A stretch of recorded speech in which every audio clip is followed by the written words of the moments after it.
Hello family, welcome back to my channel. আজকে আরও একটা নতুন ব্লগ নিয়ে চলে এসেছি। আজকে হচ্ছে 9 তারিখ রাত্রে। আজকে খাবার মেনুতে আছে তরকা, আছে পনির চানা মশালা আর রুটি আছে। আজকে খাবার জুনের পাপা বাড়ছে। এটা হচ্ছে পরের দিন, মানে আজকে হচ্ছে 10 তারিখ, মানে জুন মাসের 10 তারিখ 2024। তো আজকে জুনের পাপা হচ্ছে অফিসে যাবে, বেরিয়ে যাবে খুব তাড়াতাড়ির মধ্যেই, মানে রান্নাবান্না হচ্ছে আর কি, একদম হালকা রান্না হচ্ছে।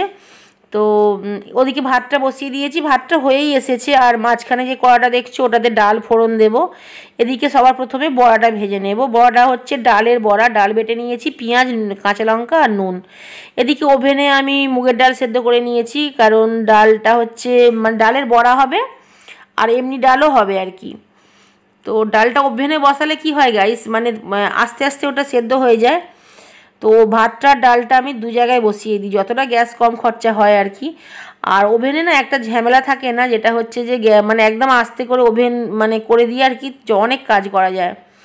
ওটা ডালটা আস্তে আস্তে সেদ্ধ হবে, বা যে কোনো জিনিস সেদ্ধ যদি বসাই ওভেনে, ওটা খুব মানে ইজি হয় আর কি। তো ডালটা এখানে ফোড়ন দিয়ে দিয়েছি। আর তোমরা যখন মুগের ডাল ফোড়ন দেবে না গাইস, তখন করবে। আচ্ছা, এদিকে দেখিয়ে দিই তোমাদের, বড়াগুলো ভাজা হয়ে গেছে। বড়াগুলো একটু মুচমুচে করে ভেজেছি, খেতে ভালো লাগবে বলে। আর ডালটা হয়ে গেছে, আমি এক্ষুনি ঢেলে নেব। ভাতটাও ফ্যান গড়িয়ে নিয়েছি মাঝখানে। তো যেটা বলছিলাম যে মুগের ডালে অনেকেই না শুধু গোটা জিরে ফোড়ন দেয়, তো তাদের জন্য বলছি গোটা জিরে যতটা পরিমাণ দাও তার থেকে একটু কম দেবে। আর মানে যতটা পরিমাণ গোটা জিরে দাও তার হাফ দেবে পাঁচ ফোড়ন, আর হাফ দেবে গোটা জিরে, দুটো মিশিয়ে দিও। তার সাথে একটু শুকনো লঙ্কা ফোড়ন দিও, দেখো খুব ভালো হয় খেতে। আর মুগের ডাল যখনই বানাবে না কেন, শুধু সোনা মুগ ডাল নয় বলে নয়, যে কোনো মুগের ডাল যখন বানাবে তখন শুকনো খোলায় ভালো করে ভেজে নেবে, তারপরে ডালটা ধুয়ে নেবে, তারপরে সেদ্ধ করতে দেবে, তারপরে ফোড়ন দেবে, বাস খেতে দুর্দান্ত হয়ে যাবে। আর এখানে হচ্ছে আমি ঝোল মানে জল কোনো রকম দিইনি, ঝিঙের যে জল বেরিয়েছে, পেঁয়াজের জল বেরিয়েছে। আজকেও পোস্ত বানাচ্ছি, ঝিঙে আলু টমেটো পেঁয়াজ দিয়ে পোস্ত বানাচ্ছি। গ্যাসটা আমি স্লো করে দেব চাপা দিয়ে, কারণ এটা আস্তে আস্তে হলে না খুব টেস্টি হয়। আর জল কিন্তু চেষ্টা করবে একদমই না দেওয়ার, ঠিক আছে? জল দিলে কিন্তু পোস্তর টেস্ট কিন্তু একদমই মানে নষ্ট হয়ে যায়। তো এটা আস্তে আস্তে হোক হোক বলতে হয়ে গেছে অ্যাকচুয়ালি, এটা রেডি। তো তোমাদের দেখিয়ে দিই গাইস, খুব সুন্দর কালার এসেছে, দেখতেও ভালো আর খেতেও কিন্তু দারুণ হয়েছে। আজকে পোস্তটা একটু শুকনো শুকনোই করেছি, মাখা মাখা টাইপের। আর এটা হচ্ছে জুনের ভাত বেড়ে নিয়েছি। জুন না আজকে সকাল থেকে কিচ্ছু খাইনি জানো তো। এখন কিন্তু 10টা বাজে, 10টা বেজে গেছে।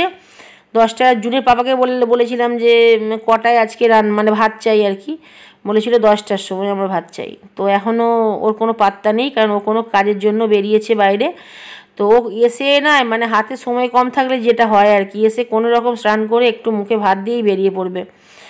তো জুন আজকে কিছু খায়নি বলে জুনকে একটু গরম ভাত দিয়ে দিলাম, বললাম পোস্ত দিয়ে পরে খাবি, এখন গরম গরম ডাল দিয়ে আর বড়া দিয়ে খেয়ে দেখ, খুব ভালো মানে ভালো লাগবে আর কি। তো জুনের খাওয়া হয়ে গেছে।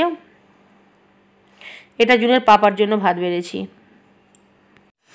টাইমে যদি সব কিছু মানে করে উঠতে পারি আর কি কাজ, তখন দেখবে খুব আনন্দ লাগে। বিশেষ করে রান্নাটা যদি টাইমে টাইমে করে যদি সবাইকে খেতে দিতে পারি, তার একটা আলাদা আনন্দ আছে। আজকে খুবই হালকা রান্না হয়েছে, মানে এর থেকে হালকা আর কি, মানে একটু তো খেতেও হবে না, তো ভালো খাবারও চাই অথচ হালকা। তো যাই হোক, জুনের পাপা বলেছিল আজকে ঢ্যাঁড়স আর আলু ভাপা করতে, মানে ঢ্যাঁড়স আলুর যে পোস্ত মানে ভাপা আর কি, ওটা করতে বলেছিল, কারণ ওটা ওর আগের দিনে খুব ভালো লেগেছিলো। কিন্তু ঢ্যাঁড়স ঘরে ছিল না, ঝিঙে আমি কেটে রেখেছিলাম, তো ঝিঙেটাই আজকে বানিয়েছি। আর ঝিঙে তো পেট ঠান্ডা হয়, ভালোই লাগবে খেতে। আর সত্যিই খেতে খুব ভালো হয়েছিল গো। আর ওর পাপাকে আমি একটু ঝিঙে ঝিঙে দেখেই দিয়েছি। ভিউ না আমার এমনিই কম আসে, কিন্তু তারপরেও তো আশা করতে পারি যে ভিউ ভালো আসবে। যখন ভালো ব্লগ দিচ্ছি তখন তো ভালো ভিউয়ের আশা হতেই পারে বলো। তো খুব কম আসছে গো এখন ভিউ। আর তোমাদেরও ঠিক দোষ নয়, অ্যাকচুয়ালি কি থাম্বনেলটা টাইটেলটা তো আকর্ষণীয় হওয়া দরকার।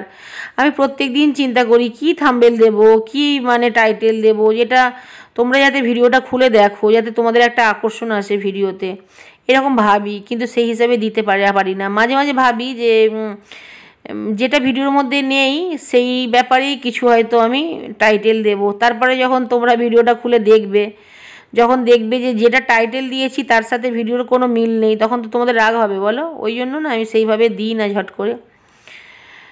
আর কি বলবো, কিছু বলার নেই। ভিডিও দেখো, বেশি বেশি করে ভিডিও দেখো তোমরা। তো জুনের পাপার খুব ভালো লেগেছে। আর আমি কালকে জিজ্ঞাসা করছিলাম যে কি মানে রান্নাবান্না কি লাগলো না লাগলো, একদিনও বললে না। তখন বলল ভেন্ডি আলু ভাপা, যেটা পোস্ত ভাপা, ওটা খুব ভালো লেগেছিলো, ওটা নাম্বার 1-এ আছে। সেকেন্ডে আছে হচ্ছে কুমড়ো শাক, যেটা ডালের বড়া দিয়ে। তো ভালো লাগে, আমার খুব ভালো লাগে। আমি যখন কাউকে রান্না করে খাওয়াই, আমার বাপিকেও যখন খাওয়াই, যাকেই খাওয়াই, আমি সবাইকেই জিজ্ঞাসা করি কেমন লাগলো বললো। কারণ রান্নাটা হচ্ছে ভালোবাসার জিনিস, তো যখন ভালোবেসে বানাই আমি একটু আশা করি।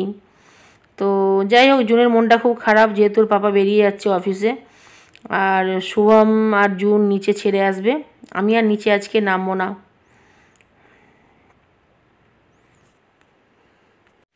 ওর খাওয়া হয়ে গেলেই আগে বাসনগুলো বেসিনে জড়ো করে দিয়ে এই জায়গাটা মুছে নেব।